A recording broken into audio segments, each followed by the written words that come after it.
They thought it was just another feast. But beneath the table, secrets waited in the dark. And some would never leave the table alive. You know, people like to imagine pirates living every moment like it's their last, laughing in the face of danger, tankard of rum in hand, meat roasting over an open fire. But that's not really how it worked. Especially not when it really was their last night alive. Picture this. You're locked in a damp, stone cell. The wood of the door is swollen from the sea air, the iron bars flecked with rust. Outside, you can hear the muffled roar of the tide against the dock, and somewhere above, the faint clink of glasses from a tavern you'll never see again. You've been told you'll hang at dawn. And suddenly, the guards are talking about your last meal. It sounds almost kind, doesn't it? Like a gesture of mercy. But in truth, it was rarely the feast people imagine. For pirates, the so-called last meal was often whatever the local jail or navy cook had lying around. Stale bread, boiled beans, maybe a hunk of salted pork if you were lucky. Sometimes, the food was worse than what you'd eaten on the ship. And believe me, that's saying something. Still, the tradition mattered. For some, it was a chance to taste something familiar one last time. For others, it was a final insult, a reminder that they were prisoners, no longer free men of the sea. A few refused to eat at all, staring down their guards with hollow eyes, as if to say, "I'll choose my own end, thank you." History gives us a few examples. Charles Vane, the infamous English pirate, was said to have eaten little more than bread and small beer the night before he hanged in 1721. No feast, no banquet. Just a crust and a drink. Others, like Captain Kidd, reportedly asked for something specific. In Kidd's case, a slice of roast beef and a glass of wine, perhaps clinging to a taste of home. And yet, for all the differences, there was one thing all these meals had in common. They were eaten under the shadow of death. Every bite tasted of salt, not from the sea this time, but from the sweat of fear. Every sip seemed to echo with the sound of a noose being tightened. So when we talk about the last meals of pirates, we are not just talking about food. We are talking about ritual. About the thin line between legend and reality, and about the strange ways people try to make peace with their fate, even if that fate comes at the end of a rope. Because tomorrow morning, the hangman waits. And tonight, the food is just a reminder that you won't be needing another meal. The clatter of boots in the hallway was the first sign. Heavy, deliberate steps on the worn wooden boards outside the cell. You could always tell when it wasn't just the guard making his usual rounds. This walk had weight to it. A purpose. Then came the smell. Not the sharp sting of salt air or the sour reek of the bilge you were used to, but something heavier, boiled meat, perhaps, or old bread warmed over a weak fire. It wafted down the corridor long before the food itself appeared, teasing the prisoners, making them lift their heads like half-starved dogs. The door creaked open and there it was, the so-called last meal. If you were lucky, and luck was rare in those days, it might be a slab of salted pork, thick and pink, still glistening with fat. Maybe a heel of bread, hard as a block of wood but warm enough to soften in your hands. And always a tin cup of something to drink. Weak ale, stale beer, sometimes even watered-down rum if the warden was feeling generous. But more often than not, the meal was pitiful. A ladle of thin gruel with a stray bone floating in it. Bread crawling with weevils. Food that would have been tossed overboard on any ship worth its salt. The irony wasn't lost on the men. This was their final send-off, and it tasted of contempt. Some took it with quiet acceptance, eating slowly, eyes down. Others held the plate back, cursing the guards, declaring they'd sooner die hungry than choke down another insult. And there were a few, the ones who still believed in luck, in omens, who'd pocket a crust of bread, a piece of meat, as if to carry it with them into whatever came next. Stories from the time tell us that these moments were oddly silent. The jokes, the singing, the rough camaraderie of a pirate crew were gone. All that remained was the scrape of spoons and bowls, the soft thud of mugs set down, and the occasional sigh, the kind of sigh that says you're thinking of home, or of the sea, or of a life you'd live differently if given the chance. Sometimes, other prisoners would watch through the bars, knowing that one day, it might be their turn. They'd see the condemned man raise his cup, take a slow drink, and set it down with care. As if that small act, that final swallow, was a way of saying goodbye to the world. Because once the meal was over, there was nothing left to wait for. No storm to ride out. No battle to fight. Only the slow march toward morning, and the rope waiting in the courtyard. And the taste of that last meal, good or bad, would linger far longer than anyone cared to admit. Not every pirate took that last meal. In fact, for some, the very idea of eating before death felt like a betrayal, not of the crew or the code, but of themselves. You see, pirates lived by pride as much as they lived by plunder. Many believe that to accept a final kindness from the same people who were about to kill you was to give them a victory they didn't deserve. It was like shaking hands with the hangman. And so, they refused. Some did it quietly. They'd push the plate away, fold their arms, and stare at the wall, letting the food grow cold. When the guard barked at them to eat, they wouldn't answer. It wasn't hunger that drove them, it was defiance. To them, that small act was a way of saying, "You've taken my freedom, but not my dignity." Others made a show of it. There are accounts of condemned men kicking their meal into the dirt, laughing at the cook, and spitting on the bread. These were the ones who wanted to be remembered, if not for their crimes, then for their courage in the face of death. To their minds, leaving the world with a curse on their lips and an empty stomach was better than leaving quietly. And then there were the superstitious ones. Sailors, especially pirates, were deeply tied to omens. Some believed that eating before death would bind their soul to the earth, keeping them from finding the endless horizon in the afterlife. They feared their spirit would be trapped in the gallows yard, forever wandering in the shadow of the rope. There's a story, half legend, half truth, of a Spanish pirate who refused his last meal entirely, claiming that if he went to the next life hungry, he'd sail faster to Valhalla. Whether he believed in Norse gods or just liked the poetry of it, no one could say. But the guards remembered him because he faced the rope with a grin, even as his stomach growled. Refusing the last meal didn't change the ending. The sun would still rise, the crowd would still gather, and the rope would still tighten. But for the pirates who did it, it was a way to control something in a situation where control was gone. And perhaps, in those final hours, that little act of rebellion was worth more than a plate of pork and a pint of beer. Most last meals were plain and forgettable, but every so often, a pirate would make a request so strange that the story lived on long after their bones were dust. One of the most unusual tales comes from the Caribbean in the early 1700s. A French buccaneer, captured after a bloody raid near Martinique, asked for nothing but a single lemon.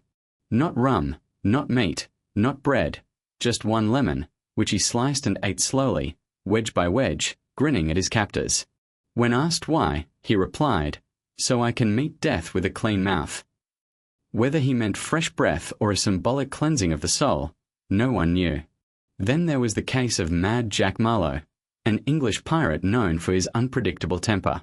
The night before his hanging, he demanded a full barrel of oysters and a bottle of brandy.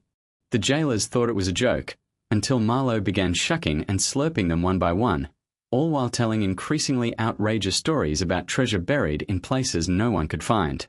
By sunrise, the barrel was empty, the brandy was gone, and Marlowe was still laughing. Some requests were meant to taunt the authorities. A captured pirate named Diego Cortez once demanded roast parrot for his last meal. Parrots were rare and expensive in that port, and the jailers couldn't get one. Cortez mocked them all night, calling them men who couldn't even feed a dying man his wish. In the morning, he walked to the gallows still jeering. Other times, the requests revealed a glimpse of the man behind the pirate. A Scottish privateer named Robert Red Linton, known for his brutal raids, asked only for a bowl of oat porridge with honey, the same breakfast his mother used to make. Witnesses said he ate in silence, staring into the bowl as if he could see the rolling hills of home in its steam. Of course, not all requests were granted. Some asked for exotic fruits, rare wines, or feasts fit for a king, knowing full well the jailers had neither the time nor the means. For these men, the point wasn't the food, it was the act of asking, a final reminder that even in chains, they could still be difficult. Each of these meals, strange, humble, or impossible, told a story.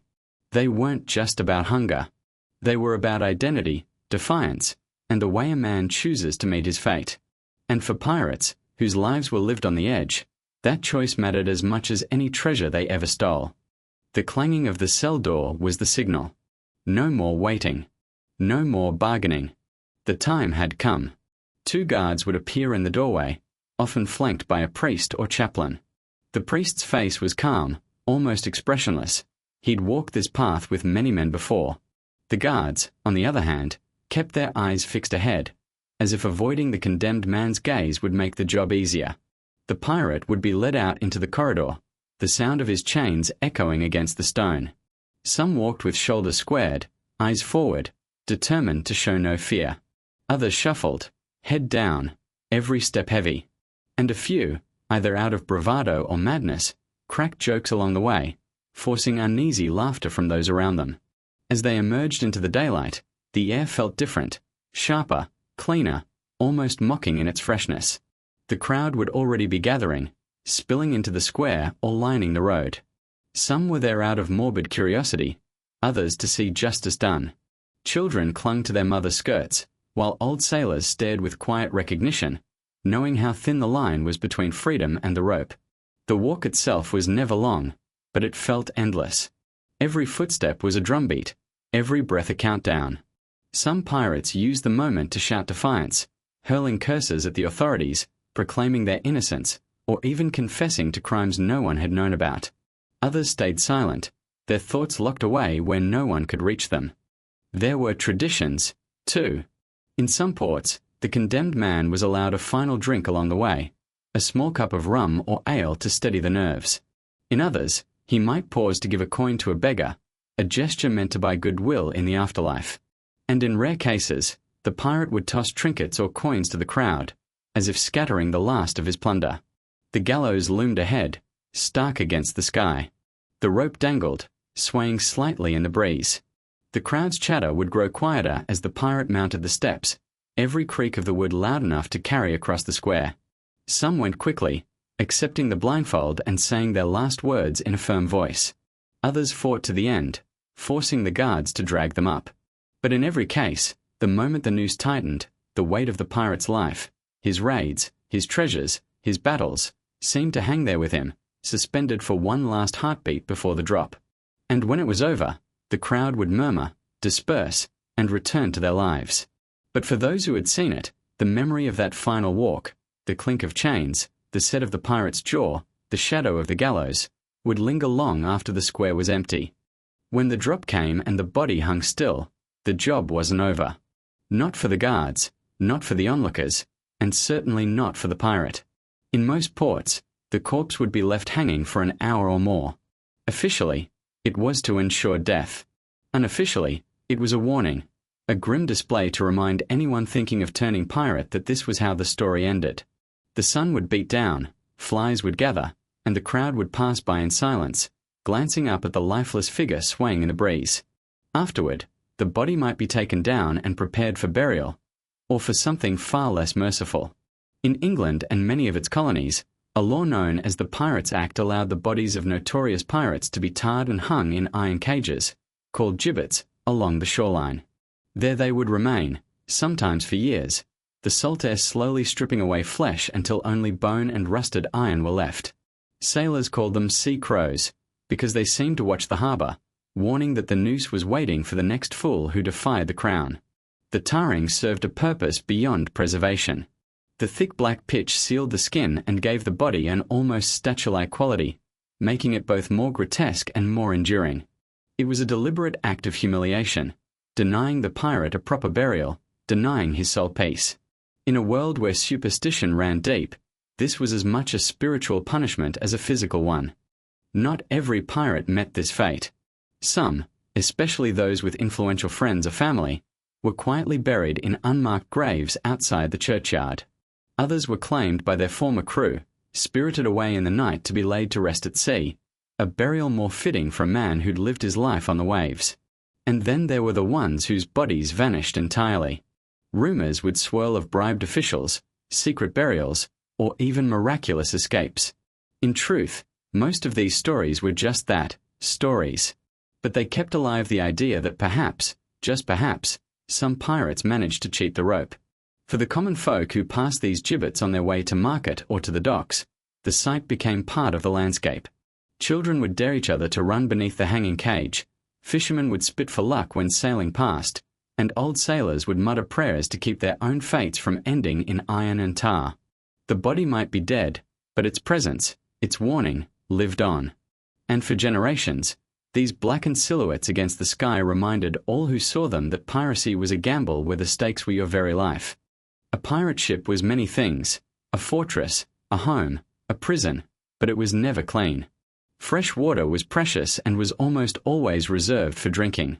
Washing was a luxury most pirates couldn't afford. Days, sometimes weeks, would pass without a single rinse. Sweat, salt, and grime clung to their skin like a second layer. Clothes stiffened with dirt and salt water, rarely changed until they practically rotted away. The decks themselves were alive, not with people, but with vermin. Rats thrived in the dark corners of the hold, feeding on crumbs, spoiled grain, and anything else they could find.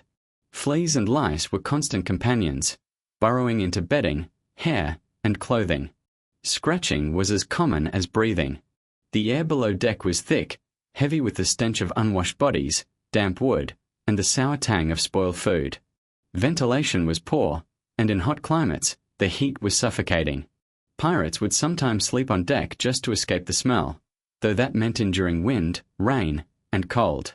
Food didn't help matters. Rations often consisted of hardtack, rock-hard biscuits crawling with weevils, and salted meat that could be weeks old. The salt preserved it, but it also drew out every drop of moisture, leaving it tough and almost inedible without soaking it first. And then there was scurvy, the sailor's curse, caused by the lack of fresh fruits and vegetables. Teeth would loosen, gums would bleed, and wounds would heal slowly, if at all. Illness was inevitable. Dysentery, fevers, infected cuts, all spread easily in such cramped and filthy conditions.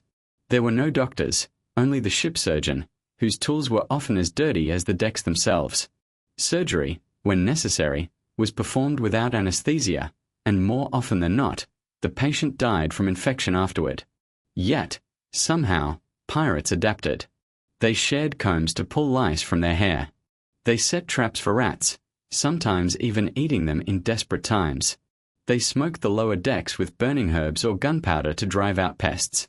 And while bathing was rare, a sudden rainstorm was treated as a blessing, a chance to strip down and scrub with whatever soap, or sand, was available. The filth became part of life, a constant background to the danger and excitement of piracy. It hardened them, made them resilient. For men and women who risked their lives daily in battle and storm, the discomfort of grime and stench was just another enemy to endure. Still, the lack of hygiene took its toll. Few pirates lived long enough to grow old, but those who did often carried the scars of years at sea, missing teeth, pitted skin, and a body worn down by both battle and the slow, grinding assault of life aboard a ship. 4 weeks at sea, a pirate lived in filth. But the moment the anchor dropped in a friendly port, everything changed, at least for a little while. The first thing many did was find fresh water. In towns that tolerated or secretly traded with pirates, there were public wells, bathhouses, or even rivers where they could wash away the salt, sweat, and dirt that clung to them. Bathing was a shock to the senses, the coolness of the water, the feel of skin finally free from grit. It was common for pirates to stay in the water for hours, scrubbing with sand, sea sponges, or rough cloth until their skin was red. Clothes were next. Some had their old garments boiled to kill lice and fleas, while others simply threw them away and bought new ones from market stalls.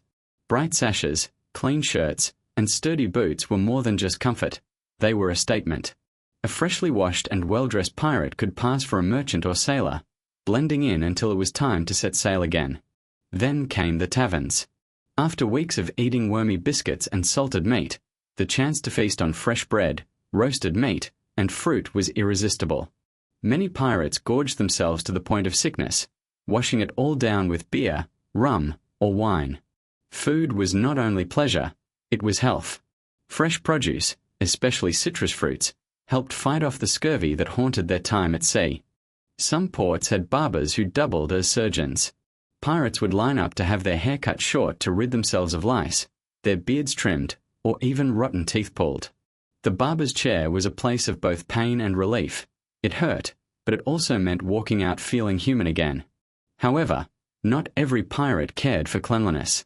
Some saw port visits as purely a time for indulgence, gambling, drinking, or finding company for the night. The grime and stink didn't bother them. They wore it like a badge of honor. These were the ones who would return to the ship smelling the same as when they left, their money pouch lighter and their heads heavier. Still, for most, shore time was a reset. Even the toughest pirates knew that a clean body, fresh clothes, and a full belly made the next voyage more bearable. And as they wandered through the markets and alleys, they could almost forget, for a moment, that their life was a dangerous gamble and that the gallows might be waiting at the end of the road. Living in filth was not just an inconvenience for pirates. It was a slow, relentless assault on their bodies and minds. Over months and years, the lack of hygiene carved itself into every part of their lives. Physically, the signs were impossible to miss. Skin infections were constant. Cuts and scrapes, so common on a ship, often became swollen and oozed pus, sometimes forcing the ship surgeon to amputate a finger or limb to stop the spread. Fungus thrived in damp boots, eating away at toenails and causing painful sores. Without regular bathing, body odor became overpowering, so strong that it seemed to cling to a person even after they'd washed. Teeth suffered the worst fate.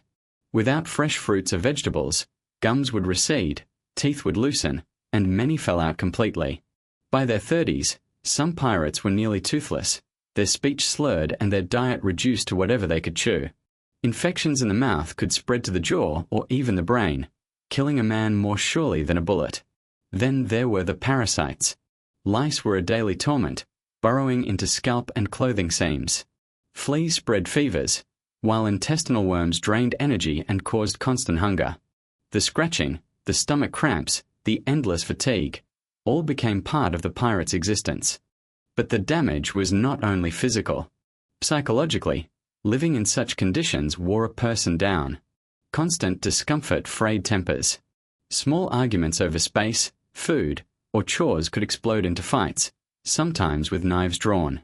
The knowledge that sickness could strike at any moment, and that medical care was crude at best, created a constant low-level anxiety. Some pirates adapted by becoming numb to it. They stopped noticing the stink, the itch, the grime under their nails. Others embraced superstition, believing that dirt and salt kept away evil spirits or disease. And then there were those who broke under the pressure, deserting at the first chance they got, choosing prison or hard labor over another year of rotting at sea. This toll also affected how pirates were seen on land. In port cities, their ragged clothes, missing teeth, and weathered faces made them easy to spot. Some merchants refused to serve them. Some innkeepers barred them from entry. Over time, pirates became walking symbols of both freedom and decay, living proof that the sea gave, but also took, without mercy. And yet, in a strange way, the filth and hardship bound pirate crews together. They shared the same misery, the same risk, and the same stink. They laughed about it, cursed at it, and endured it as a badge of survival. Because in the world of piracy, the man who could live through storm, battle, and sickness without breaking was a man who could be trusted when the cannons roared.